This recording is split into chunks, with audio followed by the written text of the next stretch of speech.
So hey, how y'all doing? It's Sharonda, and hey, how y'all doing?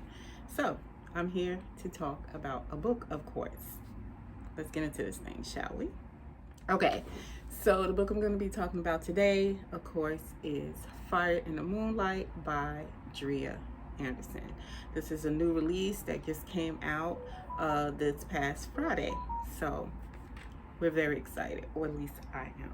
This is the third and final book in the Fouché family series. Is actually a book that a series that revolve around three women who are cousins, who in the initial stages of the series were trying to solve their grandmother's death, and then a whole other host of issues started coming up.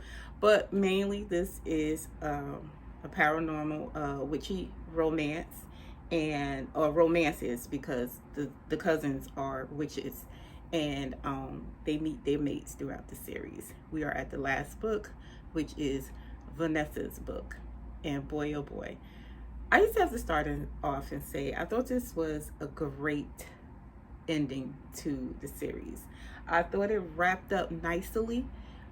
We get some return of previous, they are family, so family members in Vanessa's book. But yeah, so what would a romance be if if neither of the characters did not have any issues, right? So it's just like, that's why we're here, right? I mean, outside just for the romance itself and the fucking, okay?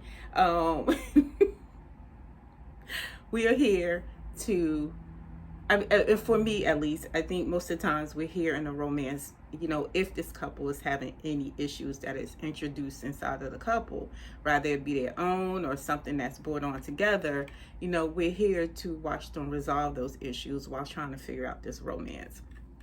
So with Vanessa's book, Vanessa has like a checkered past, and so these cousins, they have their own separate powers. And with Vanessa's power, she is able to see spirits. I see dead people, bitch, shit like that. She's able to see spirits, which is one of her powers that she has.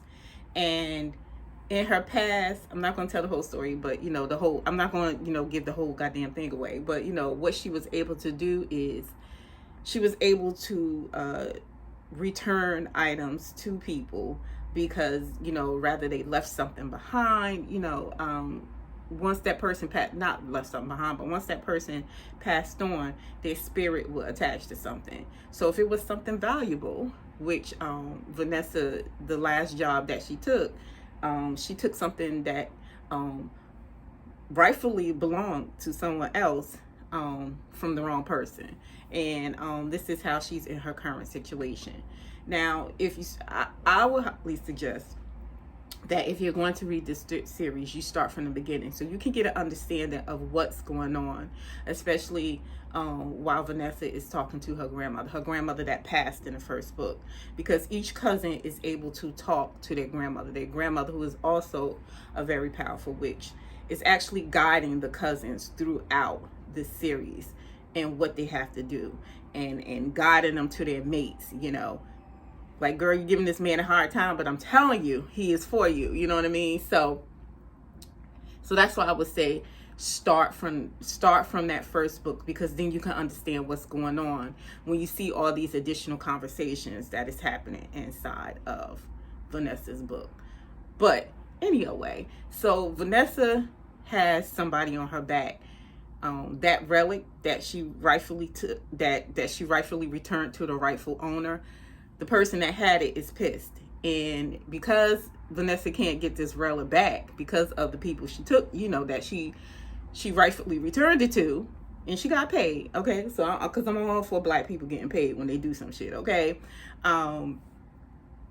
this person wants their land. So when their grandmother passed on, their grandmother left them a lot of land, and she also left them a business. So this person wants this land, and the land that Vanessa and her family lives on is very powerful. This town, Springbrook, I believe is the name of it, If not, I will put it in the video.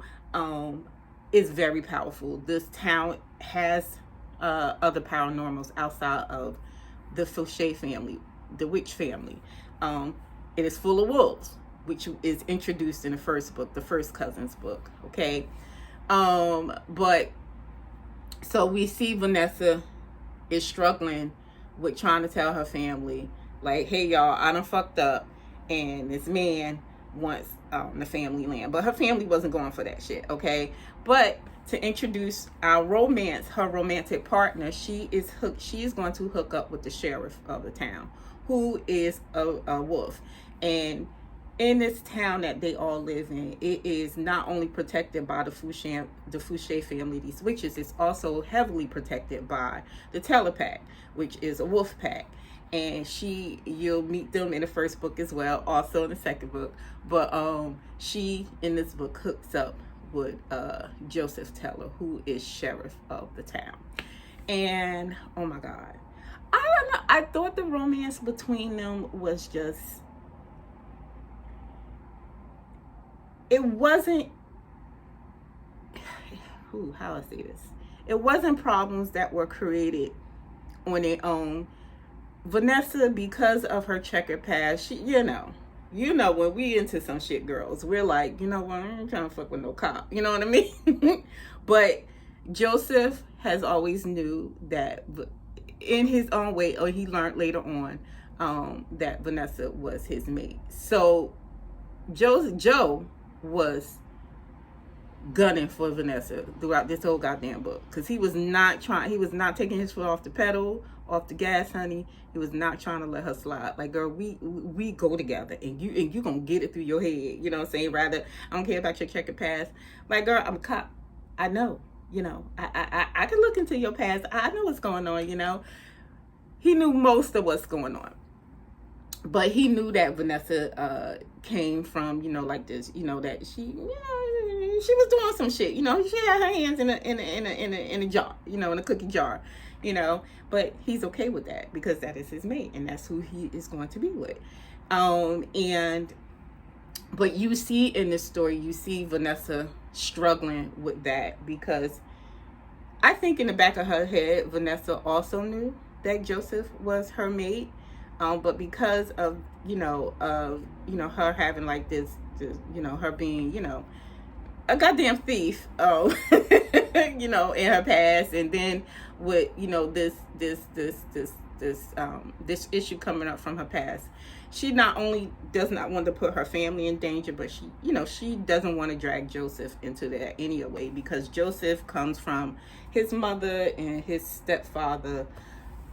They were, them kind of people, okay? Like, she's not good enough for you, and because the Fouché woman, again, if you read the series, they had this curse, which is actually resolved in the second book. They had this curse that was on them, and then, there's a whole lot of shit going on with the women in the Fouché family, okay? And, they just thought that Vanessa was not good enough for Joseph, and yeah, but Joseph was not. I love the way he stood up to his mother and his stepfather, because he was like, y'all is not about to stop me from getting with this goddamn lady, okay? I said what I said, and what I say, if y'all don't agree with, I ain't fucking with y'all, and I ain't coming back over here, and don't come around me. And I think he told his parents that do not call me, do not talk to me unless y'all have accepted my mate. And I was like, that's a good goddamn man, said Vanessa. You better, Vanessa, that's a good goddamn man, okay? And but yeah, so Joseph was on that type of time. He was not playing with his parents when it came to Vanessa, and he wasn't playing with Vanessa either, because Vanessa was trying to, like, do the whole rigmarole, like, you a cop, and I used to be a thief, so we don't go together. But Joseph was like, yes, we do. We go right together, okay? But their romance, I think their romance was simple. It was sweet, outside of the problem that Vanessa, which was outside of her control, because sometimes when you fuck with people, sometimes some shit just gonna come up, and you're just gonna have to deal with it. But I think their romance was simple. I think it was a nod problematic romance that went on between Vanessa and Joseph. And once she realized that, hey, this man is for me and I need to stop playing these motherfucking bald-headed games, you know, she got with the program. And yeah, I just love this story. It was just a really sweet, wonderful romance that went on between a couple, and we tied a bow nicely by the end of this book. You know what I mean? Vanessa, you know, we see where her family, because of this issue that she brought in, that her family, Vanessa was trying to hide it because she thought, which I thought was like, girl, have you not been living with your cousins for the last 3 years? Like, you know these hoes gonna be mad, but they're gonna be like, bitch, we got your back. Like, like, yeah, we gonna be mad because, you know, you fucked up. I might have an attitude with you, but I'm gonna have your back when some shit go down. Like, I'm not gonna leave you with your ass out. You know what I mean? And that took Vanessa a minute to understand, because she wasn't gonna tell anybody. She was gonna try to hide it on her own. But, you know, you can never hide shit on your own when, I don't know, you got all these powerful people in your family. Like, one of your cousins is married to a goddamn wolf shifter, and, you know, they got their own type power. You know what I'm saying? Your cousin got her own type power. Then you have your other cousin. She's married to a goddamn warlock who's very fucking powerful. Okay, so, like, why do you think these people ain't gonna find out what's going on with you, girl? So it came to a point where Vanessa had to break down to her family, like, hey, I fucked up in this past, and this man is not just after me, he's after, you know, like, pretty much the whole family. And if I don't give him with you know, that whole threatening type shit. But again, the Fouché women, along with the telepath and Israel, who's Audrey's husband, who's a goddamn powerful ass warlock in his own right. I don't think that man knew who he was fucking with. Okay, he came in that town, thought he was gonna do some shit, and I was like, ooh, sir, I don't think you saw above or beyond the horizon, and I don't think you realized you was gonna get your ass kicked, which he did by the end. Which he did by the end of the book. But, you know, but yeah, the book has a great fight scene towards the end where we see Vanessa and her family you know, have to come up against this other warlock who was after her.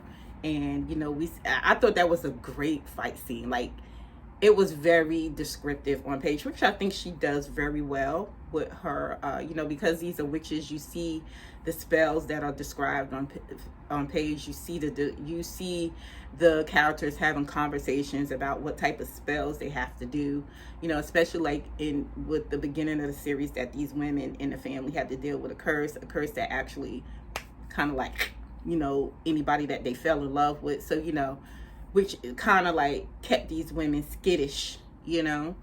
But Fire in the Moonlight was a great wrap up for this series. It was just so nicely done. I love the romance between Vanessa and Joseph. I just thought it was just so gooey and sweet and lovely, you know what I mean?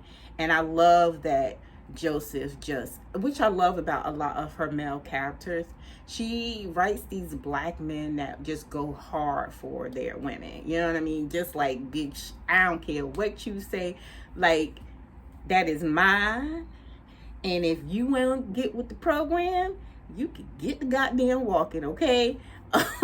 That's just gonna step up and just step out, okay? Just go way beyond the line, you know what I mean? So I love that. But I love that their romance was kind of like this non-complicated romance. I just love the energy between them.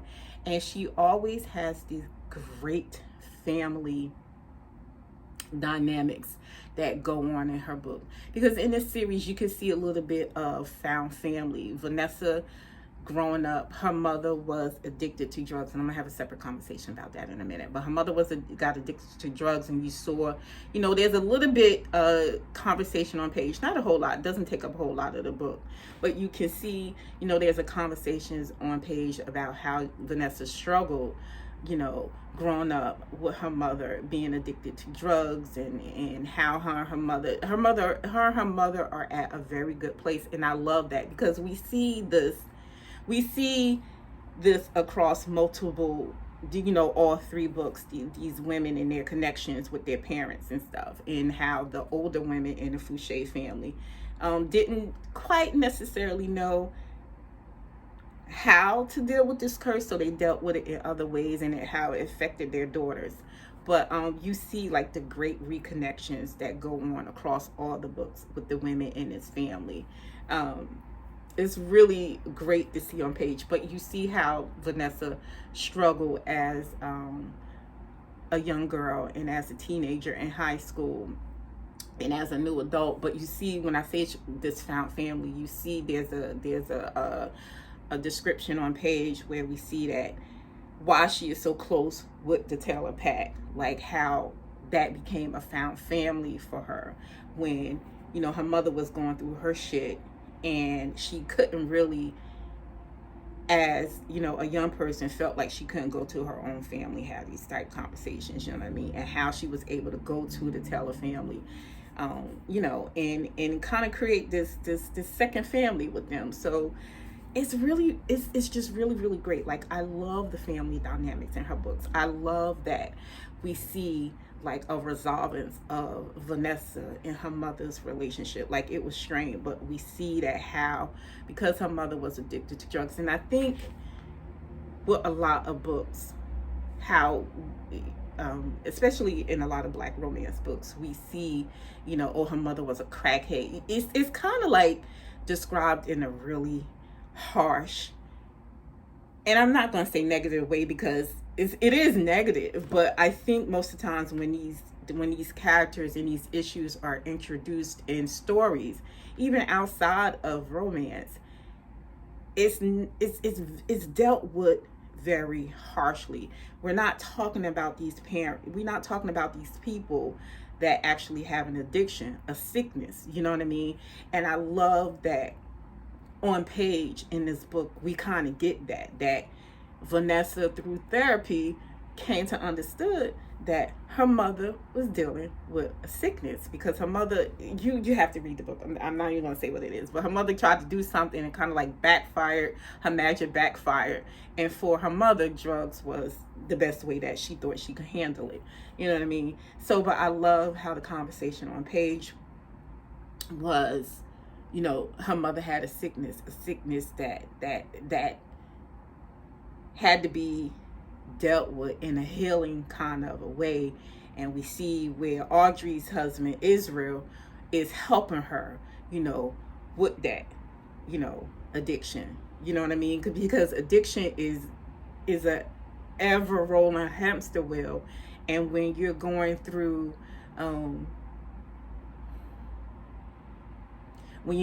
coming out of that and going through the healing process and stuff, you know, you need family around you. And I love how we saw that Vanessa and her mother's sisters and you know, and her cousins and even their husbands were able to be there for this woman and make sure that she was okay. You know what I mean? Like, I love that. So I love the fact that we saw this healing of relationships between these women and their families and their mothers throughout the series. Because even with Audrey's mother had her own addiction. She had an alcohol addiction. You know what I mean? So it's just really, I would love to get, like, I know it's like the end of the series, but I would love to get like a break off of the series, and we can see like back in the past, like with the mothers, you know what I'm saying? Like it would just be really great. But in my opinion, you know, it's not that I'm putting, you know, not that I'm like the author needs to do this. No, it was just something that me as a reader, I would love to see, you know, where we get like additional stories of, you know, the Fouché aunties, you know.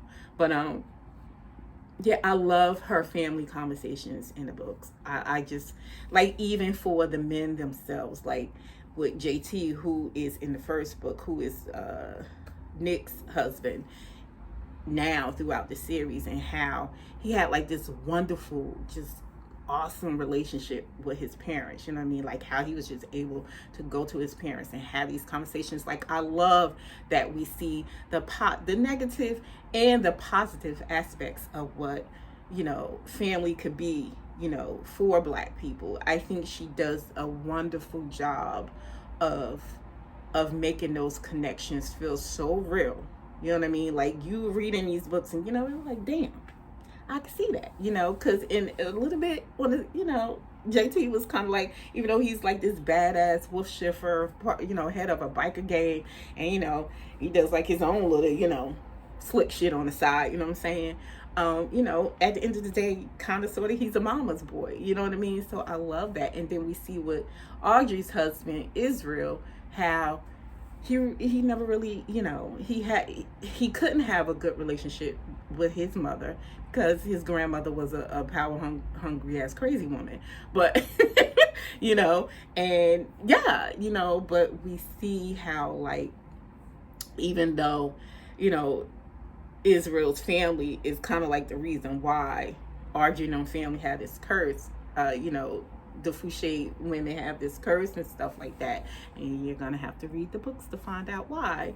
You know, we see like how the Fouché family, you know, accept him in, because at the end of the day, you know, Israel, even though he was a mean mother trucker, you know what I mean, he came in and just became a great asset to the family. And we see this amassing of power within not just these women, but the men that they bring in, because these witches, they are able to amplify the power of their mates. You know what I mean? Especially with Joseph and JT being wolf shifters. They already have their own kind of magic, but them mating with witches is just like, it's out the motherfucking gate. You know what I'm saying? Like, let's go. You know what I mean? So we see this amassing of power. And in this book, I love the conversations that she has about spirits and spirit guides, because this brings me in the conversation of the grandmother, their grandmother that passed in the first book. We see the grandmother talking to her granddaughters and her grandson-in-laws throughout this series. We see her as a spirit in their dreams, talking to them and guiding them, you know, throughout this series on what they need to do, and not giving them the full answers. Sometimes just telling them you need to prepare. And even though you may not like this man, or you have an issue with this man, that man is your mate. And girl, you're gonna have to put your big girl drawers on and get with the goddamn program. So I love that we saw their grandmother Patsy guiding them throughout this series. And I think that was just a wonderful conversation to have about spirituality and all things spiritual, right? Because if you're into like the spiritual aspect of things, you know how, you know, a lot of Black people say, you know, our ancestors, and, you know, we you know, you're talking to your ancestors. And we literally see that in the series with these women talking to their grandmother. But in Vanessa's case, Vanessa is actually able to see her grandmother, whereas Audrey and Nick was talking to their grandmothers while they were asleep.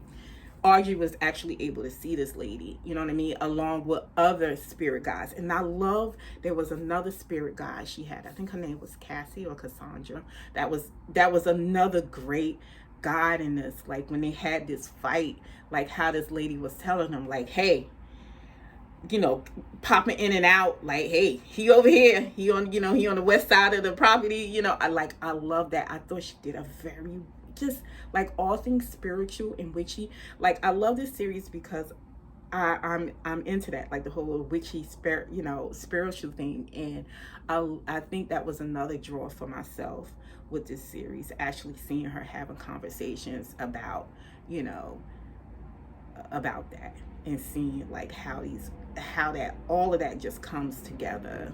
So yeah, this is a wonderful, beautiful wrap up to the series. I always tell y'all In my eyes, Drea Anderson does no wrong. I love her writing. I love, for all the books that I have read, I think it's only like maybe one series in like a standalone book that I have to read of hers. But child,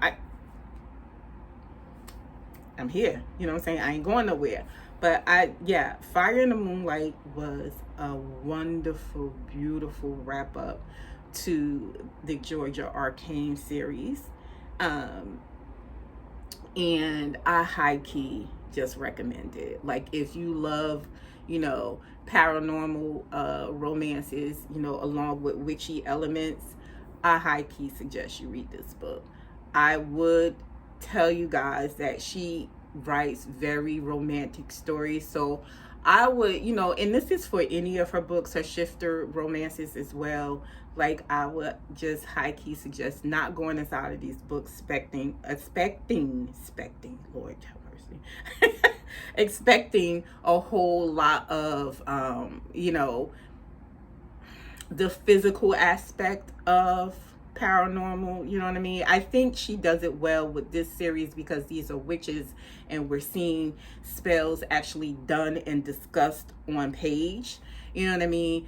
But with her shifter romances, we don't see a whole lot of description of the shifting. Sometimes we may not even see the shifting. You know what I mean? But she's very romantic with her stories. Like, we are seeing a romance.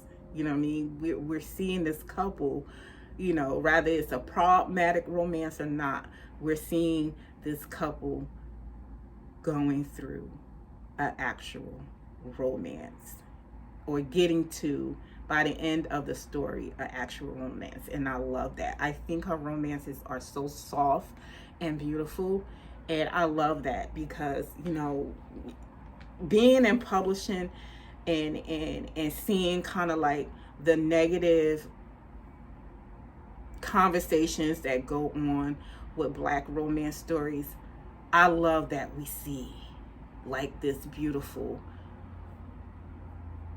evolution of romances throughout her books. It's motherfucking top tier. And I love that. And I think that's what, and at the end of it all, I think that is another draw for me with her books, because we see how these men, these Black men, revere these Black women, like once they're with them. And it's not just the women that they would, you know what I mean? It's the women outside of their romantic partners. You know what I mean? We see how these men deal with their mothers or, their aunts. Like in Israel's case, his grandmother was his grandmother, you know what I'm saying? But we saw that relationship that he had with his aunt and his little sister. We see these Black men that have these beautiful relationships outside their romantic partners, with their mothers-in-laws and their mothers and their cousins and their sisters. Like, bitch, I love it. Sniff it all up, you know what I mean? Like, it's really, really great. And I think that's at the end of it all, like I said, that's another draw for me for her books, because I think she does that so well, along with a whole lot of other authors. You know what I mean? We see how these women, these men, these Black men are written to revere the women that come into their atmosphere, and it's done so beautifully. I love that. But this is a great wrap up to the series. All I'm gonna say is, yes, I'm gonna need for you to start from the first book again, so you can understand the connections that these women have with each other and their grandmother. So you won't go into Fire in the Moonlight like, who's Patsy and da-da-da, why Patsy keeps showing up. I feel like you have to read those first two books to understand why their grandmother keeps coming in to these women and telling them, hey, you need to do A, B, C, and D in order for E to work out. Okay? Yes. So, wonderful, wonderful wrap up to the series. Please, please, please, I high key recommend this series. Like I say, if you love paranormal stories, with that witchy elements, definitely check out the Georgia Arcana series by Georgia Anderson. You cannot go wrong with this series at all. It is great. So you see the cover for Fire in the Moonlight.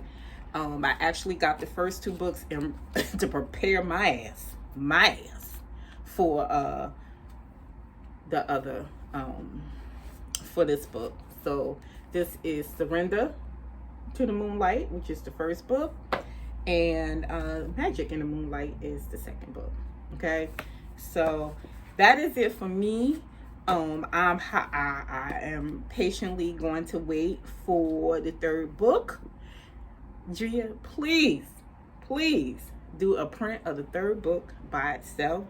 I love the combination books when we have 3-book series, but I don't want it for this, because I got the first 2 books. I'm gonna need for that 3rd book to be printed on its own. Okay, I don't want no combination series. I don't want it. Not me, because I got the first 2 books, so I want to add the 3rd book to this collection. Okay, so I can sit it right up here. All right, now that's it. Okay, thank y'all for sticking close and by. And yeah, oh, listen, I wanted to mention something else. I saw that little connection, Drea, with Julian from my boys, the Knights. Yeah, I saw that. Okay, bye. But I saw that, girl. I saw it.